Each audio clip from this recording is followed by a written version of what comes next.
Hi Stitchy friends, this is Deborah, Stitching Granny of 17. I want to welcome y'all. Thank y'all so much for subscribing to my channel, for hitting the thumbs up with all the response that I've had on these videos. I want to thank y'all so much. Please do share out. I aim to help others become more comfortable with different forms of quilting, applique, sewing. If there's something that I can think of that might help make a beginner get more advanced quickly, I'll be more than happy to show it to y'all. If you have some suggestions, please put it down in the comments. Today, what we're going to do is start on applique. I had a few people ask me if I would do an applique video. So I want to tell you a few things that you need.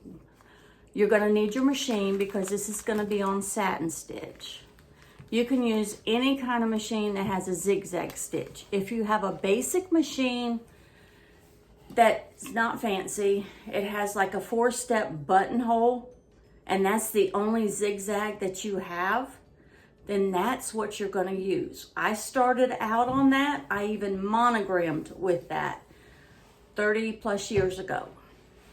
And all you're going to be doing is using one side or the other.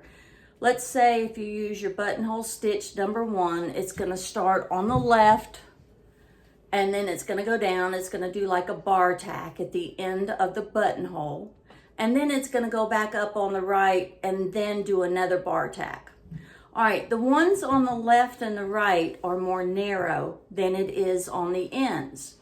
So you'll have two choices with the simplified machine, either a narrow stitch or a wider stitch. So you'll have to take your choice which one you want to use. Now, if you have a fancy machine, then you need to look at your book at the settings to be able to zigzag and get your zigzag so close, but your machine is still moving forward just a tiny bit. And I'll go into that more when I take you in there to the machine, in front of my machine, and I'll show you what settings that I use.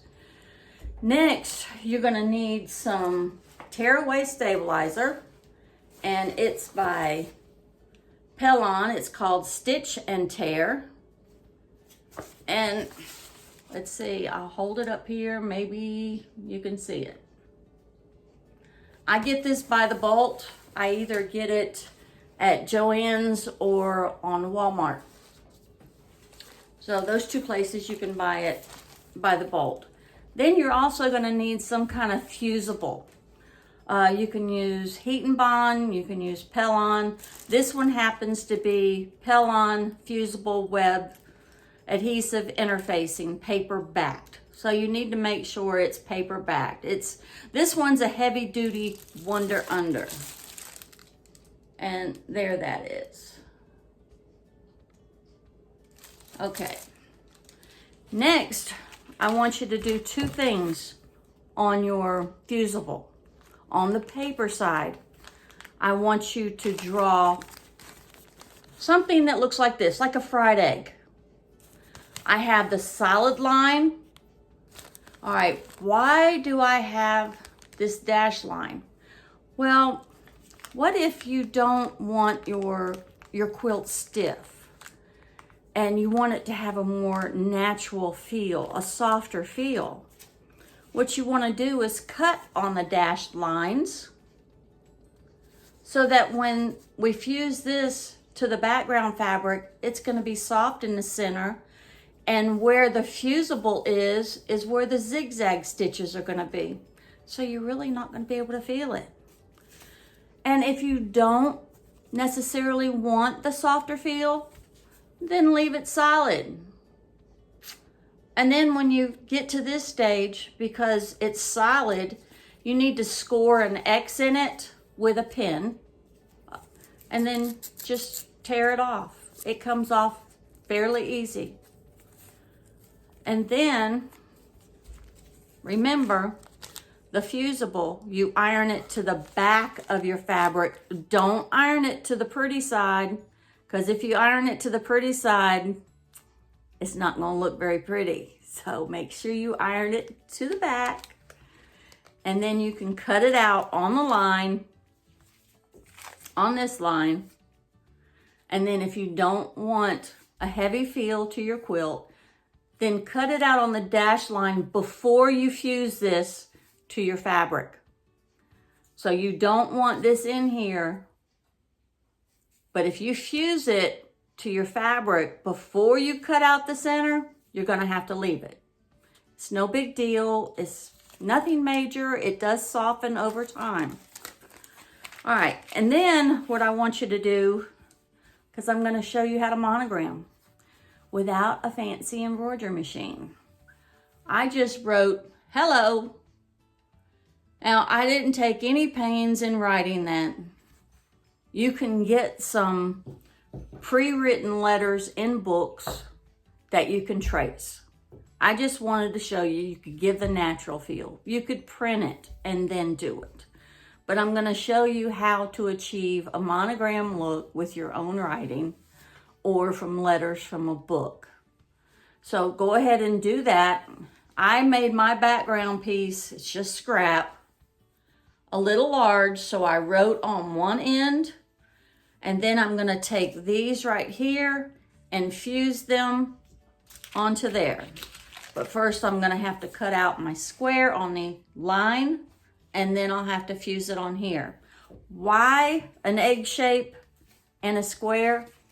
Because those are the two most common stitches you're gonna have in applique. You're gonna be curving, or you're gonna have to pivot at a point.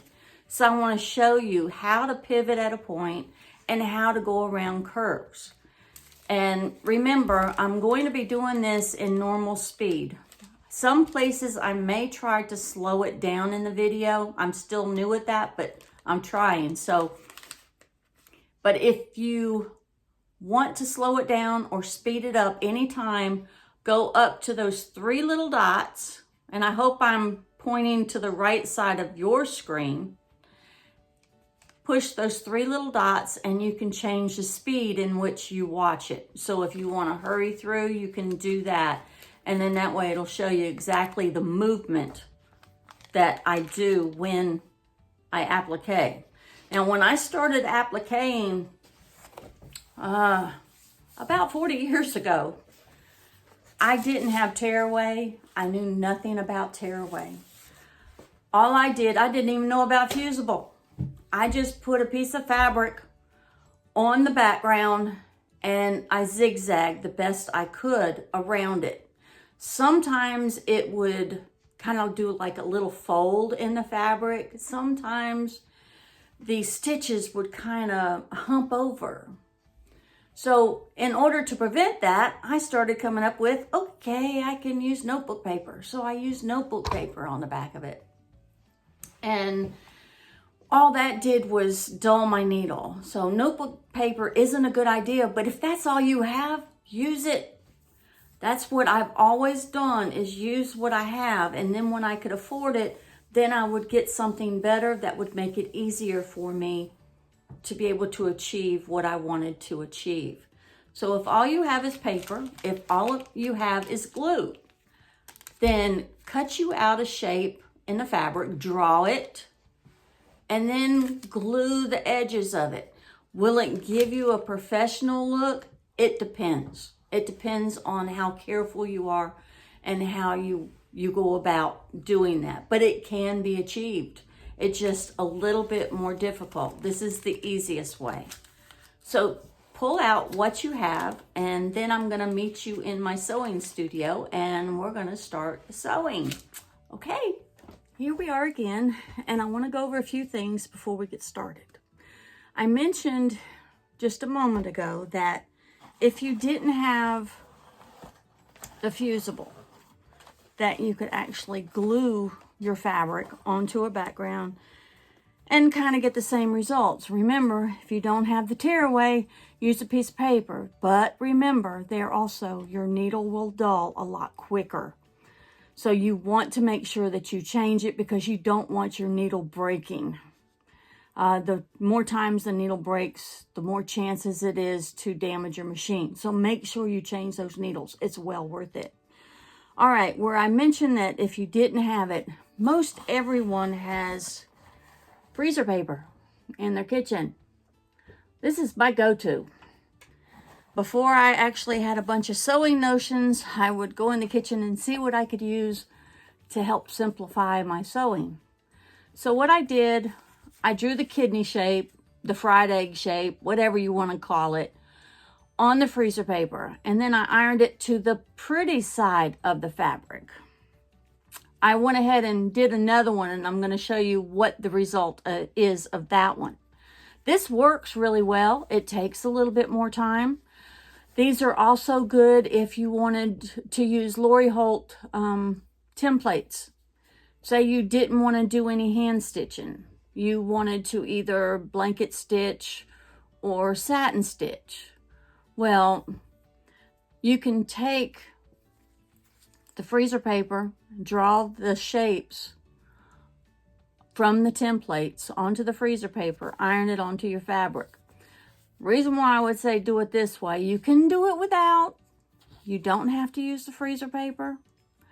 But I like it because it gives a little firmness before I put it to the background fabric. So what I do, hang on, I gotta get it. Okay, what I use is glue Baste It. And the reason why I use this, because it has a little teeny thin nozzle. So a lot of glue isn't coming out at one time. Can you use Elmer's glue? Yes, you can. I've done it. A lot of people won't recommend it, but you know what? I always say you use what you have. You enjoy what you enjoy doing with what you have. Don't worry about what others do. There is no right or wrong. You use what's available to you. Here again, this is Glue Baste It. This is about $10. I get it online. So if you can find one of these bottles, you can put Elmer's in it. So I have 2 of these bottles. So once I use this up, I'm considering on going back to Elmer's like I did back in the day. All right, so then I would take the lid off of here. After I cut this out, I'd leave my freezer paper on there, and then I put a little bit of glue around the edges. I may put a dot or 2 in the center. Then I place it on the background fabric, and I iron it. Because I'm not going to wait for that glue to dry. I iron it, and it's on there. So then I scored it with a needle or scissors. Just be careful, don't tear your fabric. Score the paper so it'll peel off. Don't try to peel the paper off from the edges because your applique will come off. So you don't want it to come up. You want it to stay down because this isn't permanent glue. This is water-soluble glue. It will come off once the quilt is washed. So we've got these ready. There's my, hello. I have 2 kidney shapes and 1 square because I'm going to show you that it's really not going to look any difference from the glue one to the fusible web. So if you're tight on money, glue is very inexpensive. You can do it this way. It takes just a little bit longer, but it's doable. So let me set the machine up and we'll go ahead and get started. What I'm going to do first is do a basting stitch all the way around my design because I have the Tearaway Stabilizer on the back and I don't want it to move. So I'm just going to do a very big, it's 5.0 stitch length. So it's very easy to take out. Don't want to cause any more work than what we have to. So I'm just doing this, and then we'll get ready and start our applique.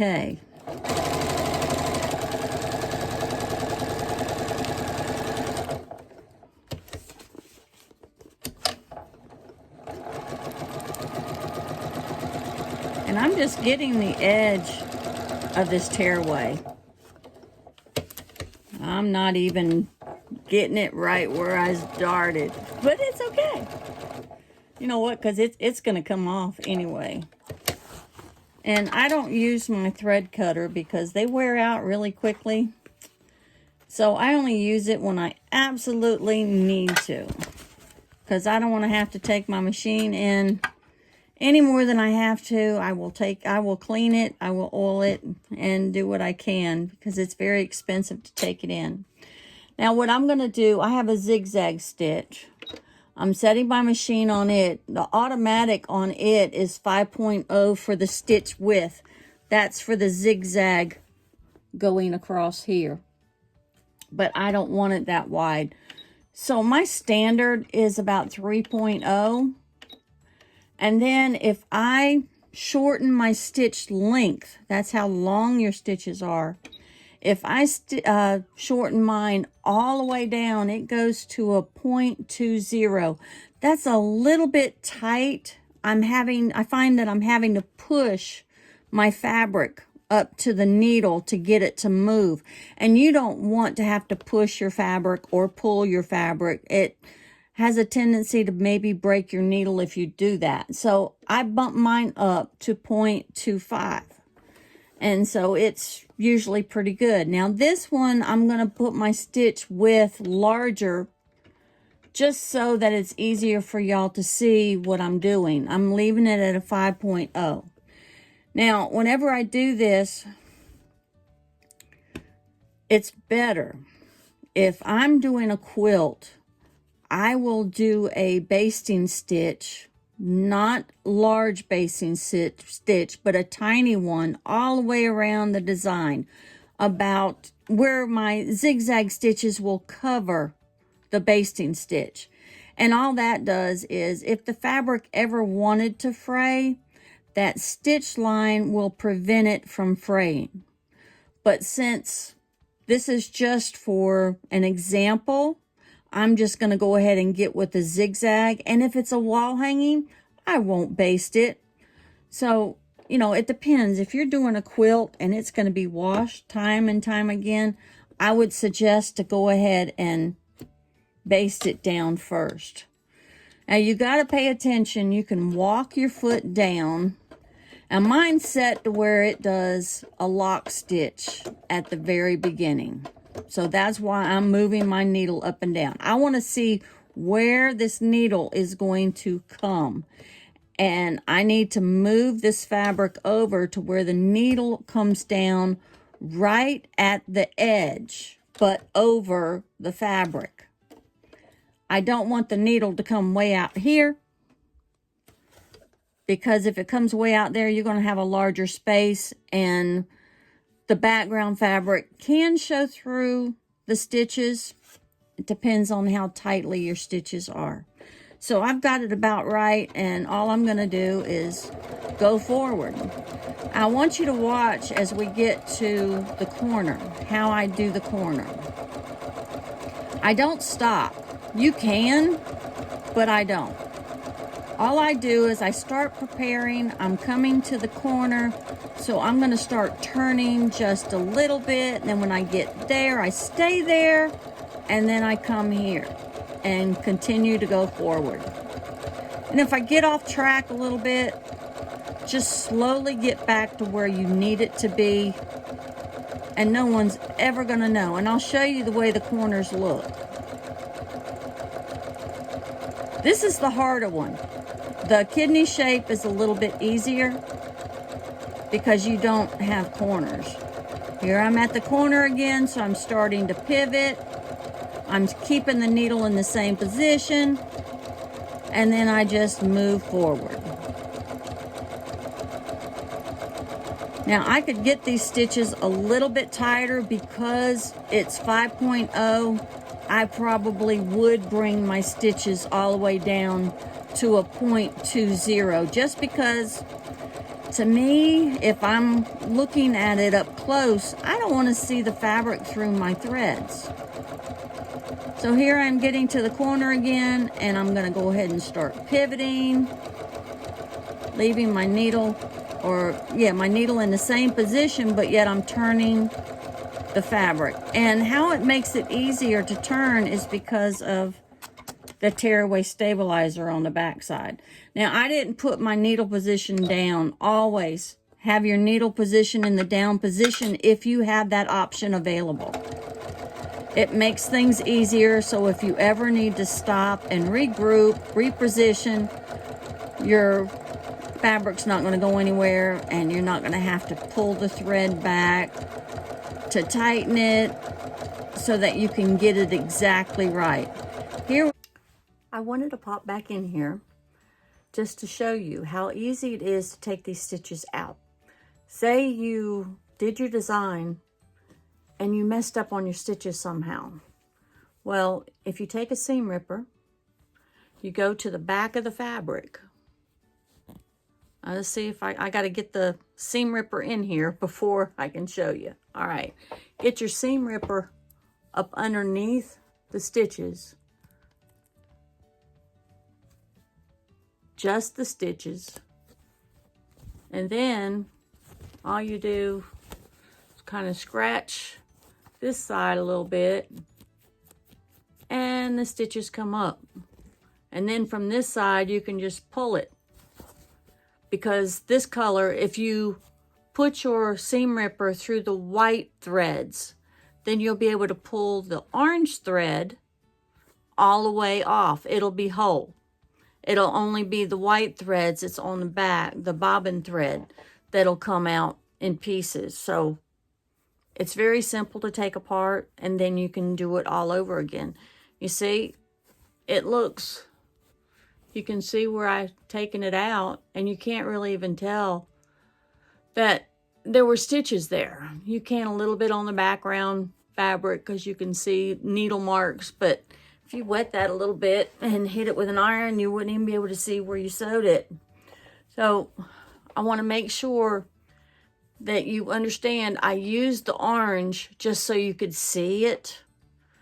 But normally I would try to match my threads with my applique. And what I buy is embroidery thread. You can buy it at Joann's, you can buy it Hobby Lobby. It's not a cotton thread, it's a polyester type thread. So there's plenty of places online that you can get them that's inexpensive. So just try to check out the embroidery threads. I believe most of them is like 40 weight. I could be wrong, but I believe most of them are 40 weight. And it gives you a real satin look to your stitches. I also use those whenever I do a blanket stitch. Although sometimes I do use cotton when I do a blanket stitch. All right, so back to the video. Approaching a corner again. So I'm just going to start turning. And there we go.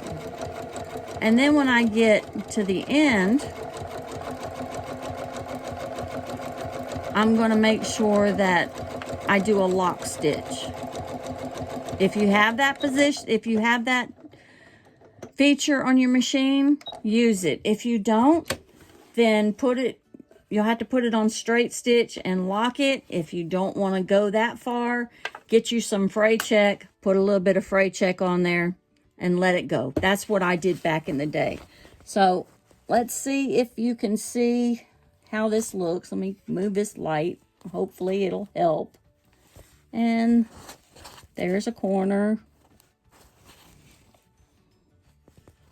So here it is. It looks pretty decent. It looks like a square. So now we're going to move on to the kidney. We're going to do the kidney right down here first. This is the one that I glued. And whenever I work on this kind of design, just like with the square, I start somewhere in the middle. Never start on the corner. I want to put it in the place that it's not going to show as bad or as much, where I can hide it a little bit. And my machine's lock stitching again. There, it ended up right where I wanted it to. And you wouldn't want to use a contrasting thread when you're doing this. I don't know if you can see this, but right here, the fabric's wanting to stick up a little bit. That's because it's been glued. Like I said, it's not the best technique, but it's doable. So there it is. It's coming up a little bit again. But as long as you just move slow enough and don't make any sudden moves, it will lie down flat. If I don't want a lot of stiffness to my quilt, this is the way to go. And when I first started doing Lori Holt's quilts, the first one I did it her way. And now I'm working on the Vintage Housewife, and I'm doing it with the fusible applique, but I'm using a blanket stitch. And if you're interested in learning some about the blanket stitch, go ahead and leave that in the comments. You don't need as much with the blanket stitch as you do with the satin stitch. You don't need the tearaway when you do the blanket stitch. It's almost impossible to tear out. I'm going to show you how easy the tearaway is to pull out from behind your applique. Now I've got my machine crawling, so if you want to speed it up, don't forget you've got those 3 little dots in the top right hand corner of your screen to where you can speed up so you can get through this quicker and still see how I'm doing this.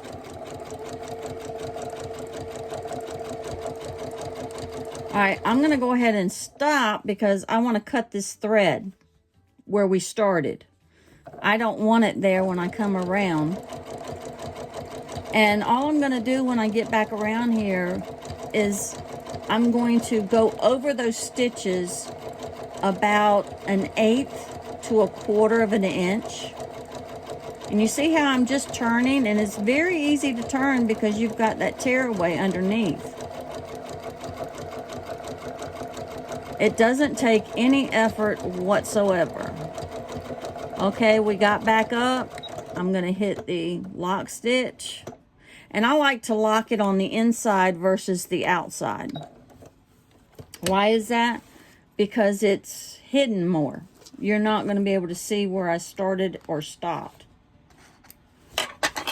Let's see if I can show you this. And we'll get a close-up of it in just a little bit. And then we're going to move on to the kidney shape where I did the fusible. This is solid. So this is a little bit more stiffer feel than either one of those two. So it's going to do the lock stitch, and then it did the zigzag. I'm going to do this one a little bit faster. So if you want to slow it down, you can slow it down.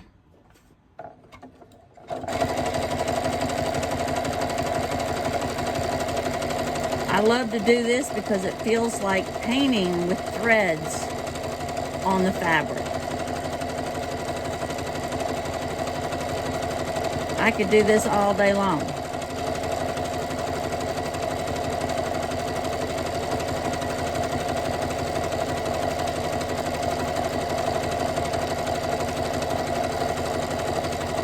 But see, once you use tearaway, you can do just about anything with applique by your machine, with satin stitch. So when we get over here to the, monogramming things, you want to make sure that you have tearaway underneath, because your stitches are going to lay flatter, and it's going to be a lot more smooth feel. And we're approaching where we started. And see, it stopped on the outside, but it's okay. I'd rather it start on the inside. I just didn't hit it at the right spot. And then there's that one. Now this is a little bit more firm.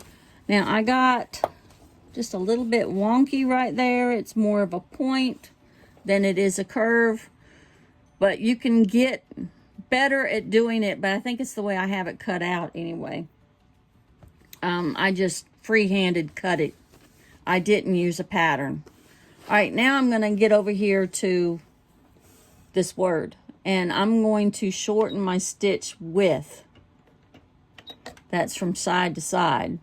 And I'm going down to a 3.0. Now, if you have one of these fancy machines, you can start off as small as a zigzag it'll take you and slowly bump it up for about a 1/2 inch. Slowly bump it up to the size that you want, and then you leave it and you keep going.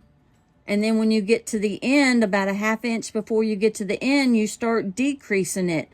And it looks like an embroidery machine did it. But I'm going to show you as if I had an inexpensive machine and I'm having to do this with a buttonhole stitch. So I've got mine at 3.0. And then I'm just going to place it here on the line. And just take your time. And turn it.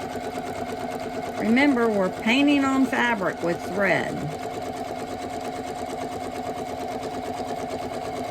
And if you use a water soluble, what I used on this to write it was, my go-to is Crayola water soluble children's markers. So if I happen to miss the line, it's going to wash out. Remember, you don't have to be perfect. You just have to have fun. Now this one, this side I have to go all the way down and stop because that's the way I write. I just wanted to show you what a fancy letter would look like and then just simple letters. So then I'd have to do a lock stitch right there or a back stitch and take it out. Now the rest of it will be continuous because that's the way I wrote it. So I'm going to start up here.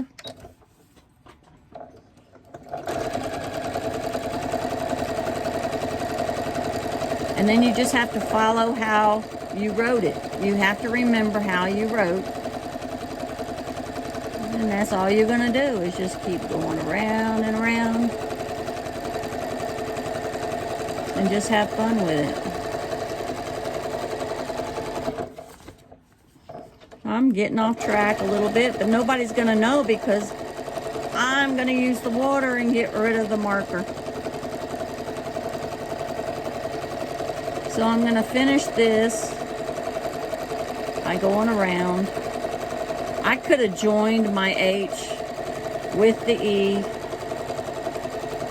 but I chose to do it separate. Now, I had just a small little place to where I didn't turn it quite fast enough, so that's good. So I can show you how I can recover. All I did was turn my fabric just a tiny bit. You don't want to turn it too much. Turn it just a tiny bit, and if I needed to turn it more, I could have turned it more. So here I am at the end of the H, and I think I'm going to carry it up just a little bit farther. And then I'll lock stitch. And then we're going to continue. How many of you ever thought of using your zigzag machine, your regular sewing machine that has a zigzag stitch, to use it to monogram? Well, back in the day, and even now, if I had to depend on somebody to embroidery this stuff for me, oh no, it wouldn't happen. We don't have that kind of money to be able to pay for that many luxuries. You know, when you have 17 grandchildren, you got to save everything you can because you want to spoil them. Just as if you only had 2. So we can't lavishly give them gifts, but I can monogram things for them. I can make things for them. So I try to learn all the techniques throughout my life to where I could enjoy the fancy stuff just like everybody else that had the money and don't even think about how much it cost. It doesn't even faze their mind. But me, it's like, no, it's not going to happen.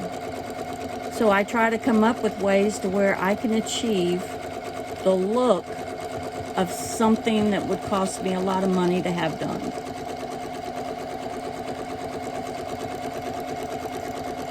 I am rich in the Lord. He has richly blessed me with his talents, with the talents that he's given me. And I try to use them to the fullest every single day. I love life. I love God more. And I love how he's with me each and every day and guiding me and directing me and leading me. So as you're doing this, you know, I would suggest listen to some praise music. Sing, pray, worship.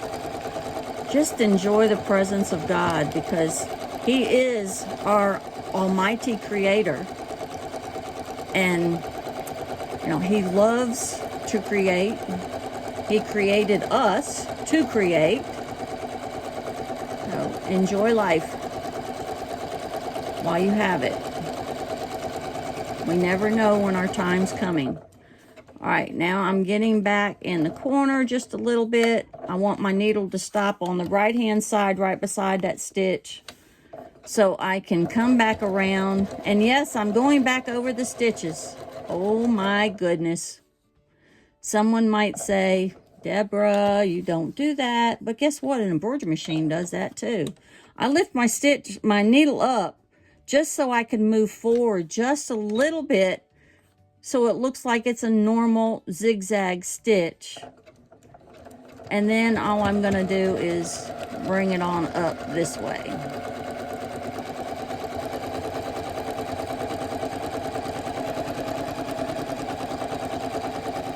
You know, my motto is, if someone says something to you that something doesn't look right, say you'll gladly allow them to do it for you. So, there is, hello. So we'll turn this around and turn the camera around and see if I can't show this to you a little bit better. All right, see you back in a minute. I'm back again. But I also had to come back after I started editing, because I noticed that in the last part of the video, it was going really fast and you couldn't hear anything. So this is where I was going to come back and show you that the word looked good after I pressed it. So you can't even tell where it looked kind of wavy. It looks normal now, so it looks good. And then I had already stopped the video and showed you how to do this about taking out the stitches. But this is how it looks once it's finished. It looks pretty good. And the only place that it's a little stiff is right here. The rest of it, it bends just like normal fabric. This, it's a little bit more stiff. So it's not bad. If you don't mind a little bit of stiffness, and like I said, after it's been washed a little bit, it does soften up some. So I wanted to give you a scripture, and it's Matthew 19:24. Okay.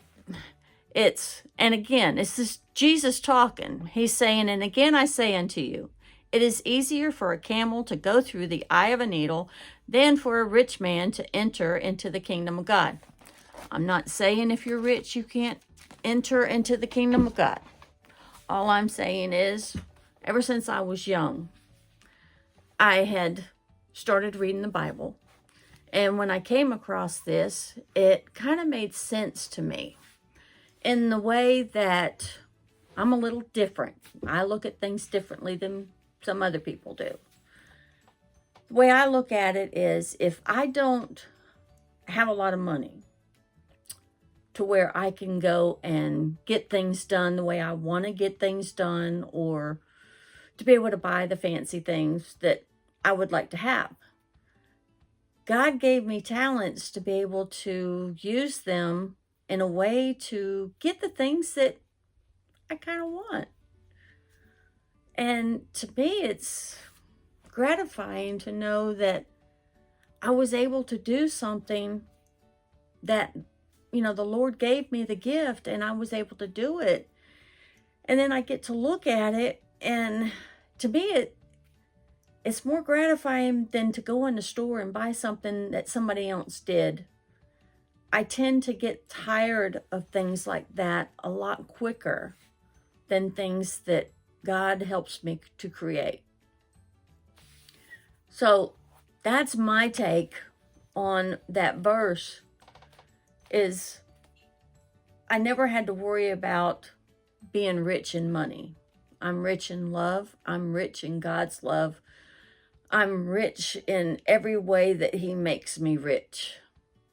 And if it's not with money, that's okay with me, because I would rather know that I have a place in heaven with him than to have all the riches of this world. And he makes me rich. He makes me rich through the, how do I put this? He makes me rich in the gifts that he's given me. And it's exciting to me every day. I tell y'all that I enjoy every day, because I can wake up and it's a new day to get my life right with Christ, number one. And it's a day that I can spend with him and create, because he is our mighty creator. He created us all to create.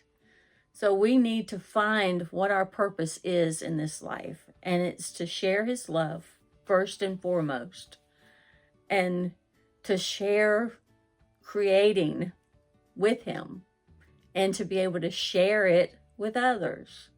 So this is my way of sharing what God has given me, sharing it with you. And I want to give y'all a little heads up, because I have been so blessed and I've gotten so many subscribers. I said I was going to have a giveaway once I got 500. And it looks like within the next week I should be there. And I've gotten well over 100 within the last week. And we're at 420 something. So I've got to get busy and make a project bag. Now, there's going to be a stipulation in order to win. Yes, it's going to be in the U.S. only, and I'm sorry for that. But there again, we have 17 grandchildren. They come first.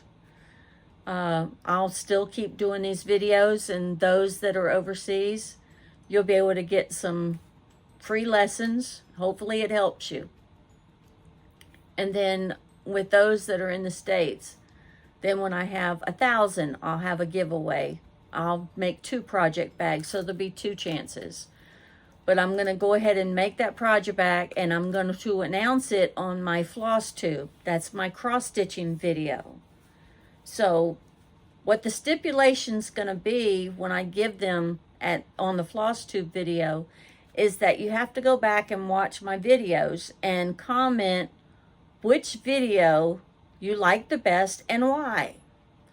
That way it shows me that you're watching the videos and it's doing some good, and it'll give me an opportunity to find out what I need to enhance a little bit. So if you like a video, but you'd like to see a little more or find out a little bit more, you need to let me know in the comments, and I'll be happy to do that. So be looking for that giveaway.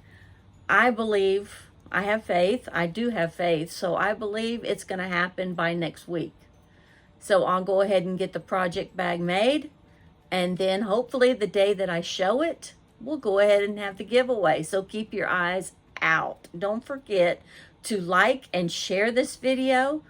Please share it on social media, share it with your friends, and get some of their input. If there's something they want to learn, if I don't know how to do it, I will try it and share with you how I do it. All right, y'all have a wonderful day. Thank you for spending this time with me, and I look forward to sharing some more with you next time. Bye.